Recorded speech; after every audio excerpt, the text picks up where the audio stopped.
നമസ്കാരം. Media vision വാർത്തകളിലേക്ക് സ്വാഗതം.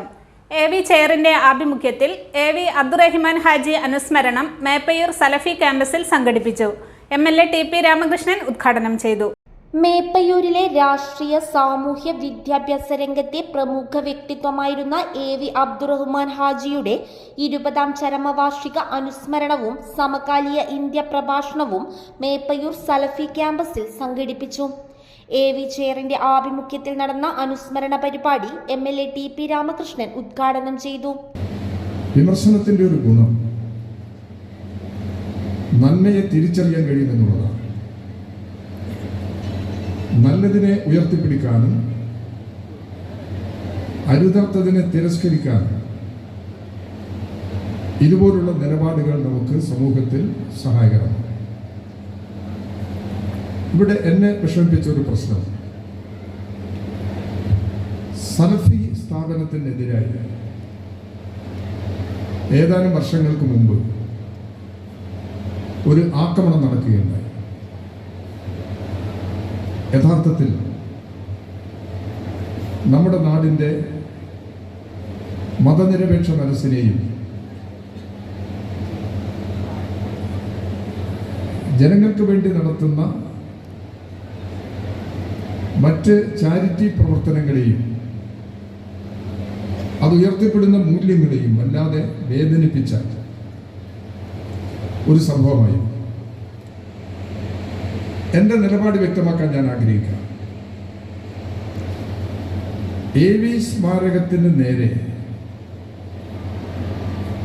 AVയുടെ പേരിൽ അറിയപ്പെടുന്ന ഒരു സ്ഥാപനത്തിന് നേരെയും ഒരു തരി മണ്ണ് വീഴാൻ പാടില്ല. അത് കാത്തുസൂക്ഷിക്കുക എന്നുള്ളത് Salafiya association president doctor Hussain Madavoor ചടങ്ങിൽ അധ്യക്ഷത വഹിച്ചു. AV chairman professor Abdul Salam MA report അവതരിപ്പിച്ചു. സമകാലീന ഇന്ത്യയിൽ മതേതരത്വം അവശേഷിക്കുമോ എന്ന വിഷയത്തിൽ CP ജോൺ പ്രഭാഷണം നടത്തി. ഗുരുനാഥനായിരുന്നുവെന്നോ രാഷ്ട്രീയ നേതാവായിരുന്നോ ഒക്കെ പറയാം. പക്ഷെ ഞാൻ AVയെ പരിചയപ്പെട്ട കാലം മുതൽ ഇന്ന് വരെ AV എന്നുള്ള ആ മുഖവും അദ്ദേഹത്തിൻ്റെ ആ രൂപവും അദ്ദേഹത്തിൻ്റെ എന്നോടുള്ള സ്നേഹവും ഒക്കെ വെച്ച് നോക്കുമ്പോൾ എൻ്റെ അച്ഛൻ്റെ സഹോദരനോ അമ്മയുടെ സഹോദരനോ ആണെന്നുള്ള സംശയം മാത്രമേ ഉള്ളൂ. അത്രയും അടുത്ത ഒരു ബന്ധു, രക്തബന്ധമുള്ള ഒരു ബന്ധു, ബഹുമാനിക്കപ്പെടേണ്ട നമ്മുടെ വീട്ടിലെ ഒരു കാരണമാണ്. അതെനിക്ക് മാത്രമല്ല. ഉമ്മർ പാണ്ഡികശാല AV അനുസ്മരണ പ്രഭാഷണം നടത്തി. തുടർന്ന് ഉന്നത വിജയികൾക്കുള്ള ഉപഹാര വിതരണം ഗ്രാമപഞ്ചായത്ത് പ്രസിഡന്റ് KT രാജൻ നിർവഹിച്ചു.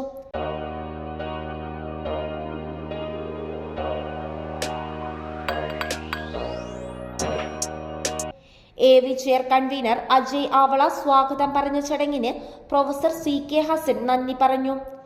ഉച്ചയ്ക്ക് ശേഷം വിദ്യാർത്ഥികളുടെ വിവിധ കലാപരിപാടിയും നടന്നു. News bureau, media vision.